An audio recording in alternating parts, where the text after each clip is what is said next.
Awesome. Well, I'm here with my friend Lance Orton, who runs City Teams here in Portland.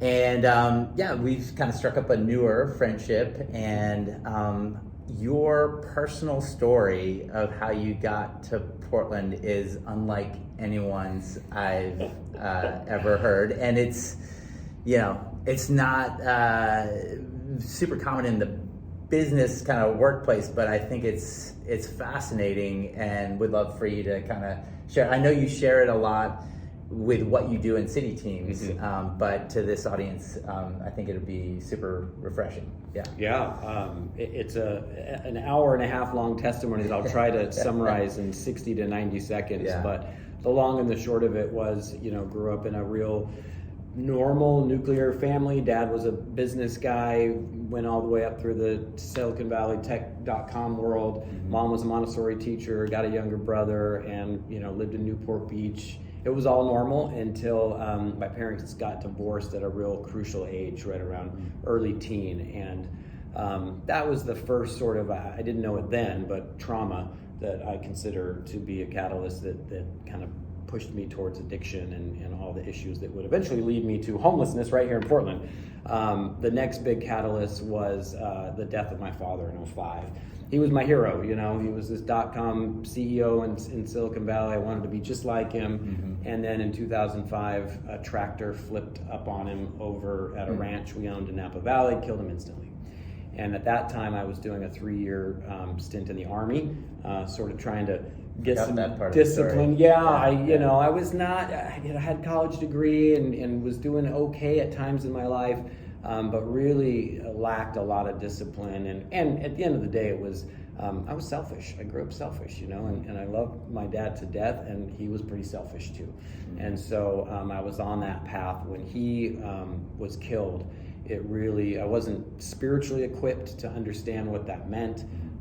It pivoted me into a pain pill addiction, which led eventually to heroin, which eventually led to homeless right here on the streets of Portland as early or late as 2018. Via Bend, yes. I did a 3-year, what we call in the recovery community, geographical in Bend, tried to get my life together.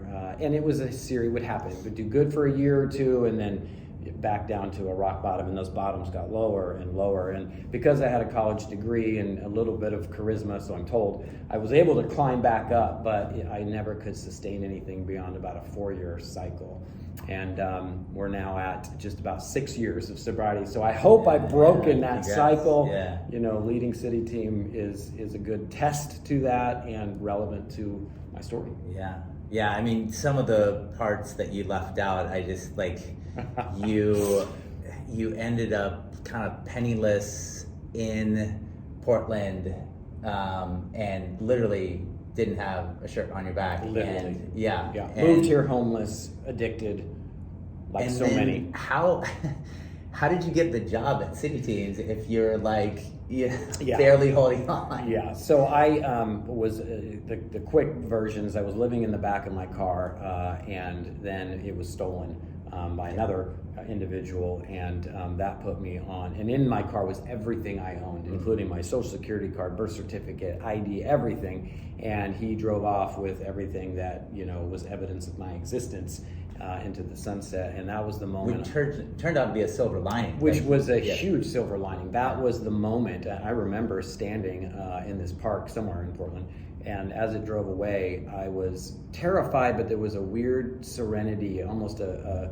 laughable peace, where I knew this was the rock bottom. Like, now I've got no shelter. I'm officially homeless, and I was never cut out for tent living. I never saw myself in this state. And so what happened is that through that process, I wound up in the hospital trying to avoid being on the street. Hospital discharged me with a voucher to City Team's emergency shelter in the Central East Side, and I wound up staying as a shelter guest there. I didn't become the executive director right away, so I went through the normal shelter. The way City Team works, we have a residential recovery program. I was accepted into that, 100% free. You don't need an ID, you don't need a birth certificate. I had warrants for my arrest. I had a 400 credit score. I mean, my life was a mess. And it's a different job application process than other companies. Not one I would recommend to the youth that I mentor today. But looking back, it's such a gift to me, because through that hardship and everything that I went through, I developed this deep appreciation for the life I have today, right here in Portland, and I get to help thousands of others that are in that same situation. So cool. Yeah, and I saw you just shared with me recently that you're moving closer to where we are now. And we, when Thesis first got started, we were email ROI, then EROI, and we started in Old Town. And like 2 or 3 blocks from a building that you already purchased and you'll move? We are literally purchasing it this week. We close escrow on Friday. In fact, this video will be the first press release. Oh, really. Great. Yeah. I love it. Yeah, it's pretty exciting. That's great. You've bumped into or like been part of hundreds, if not thousands, of community members' lives. Is there one miraculous story that stands out to you? Because I think something is moving in Portland, like I don't know whether you call it a higher power or what have you, but I think I'm using the word miraculous intentionally. I don't have a single story. I mean, I consider my own personal story miraculous. I mean, I sit as the vice president of the board at the Central East Side and executive director of this, and I'm in awe that a heroin addict that was on the street in 2018 can, in 5.5 years, move into this life. And I see this at CityTeam, similar stories, hundreds of them a year. And we've got, I think what makes us really unique is that we really focus on, yes, we have an emergency shelter where anyone off the street can come in, find shelter, a shower, and a meal. But what we really focus on is a lasting solution beyond that. And so we take individuals into our recovery program, and we're faith-based, so that's not a secret. That higher power concept that you talked about, God is at the center of everything we do. And economic empowerment and self-sufficiency. That's something that we are extremely focused on, because we don't want people coming out of the program and released back into society expected to pay $2,300 for an apartment or be on welfare and public assistance the rest of their life. We want to create self-sufficiency. And so I think that the miracle that you're talking about is the fact that you can be homeless in Portland with no ID, no insurance, warrants for your arrest, and a no credit score, and you can walk in the same day in our front doors and be in a residential recovery program that costs nothing. Once you commit to being clean and all that stuff. Of course, you have to commit and willingness. But it's voluntary. I mean, you can walk out the door anytime, and unfortunately many do. But I think for me, I had hit that point where I wasn't willing to go any lower, and that's a real key part of the process. You got to hit that rock bottom where you're like, okay, I'm done. Someone show me how to live. And we're pretty good at that. So lightning round, we're kind of coming out on time here. Top 2 or 3 favorite places to go or things to do in Portland?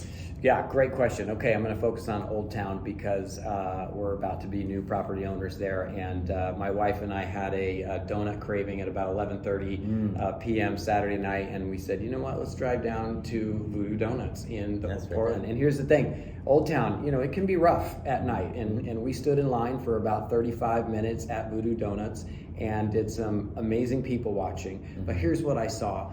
I actually saw progress and change down there. There were people out going to dinner. There were people out going to the clubs and dancing. There were couples out. We crazy ran into our neighbors in line at Voodoo Donut at 11:30 at night on a Saturday night. Next one would be the Esplanade around the river. I'm a runner. I love to run the 4-mile route from Steel Bridge to Tillicum, which is also where my wife and I committed to each other for great. Forever. All right, well, we're going to end on that note. Thanks, Lance. Yeah, thanks. Great. Thanks.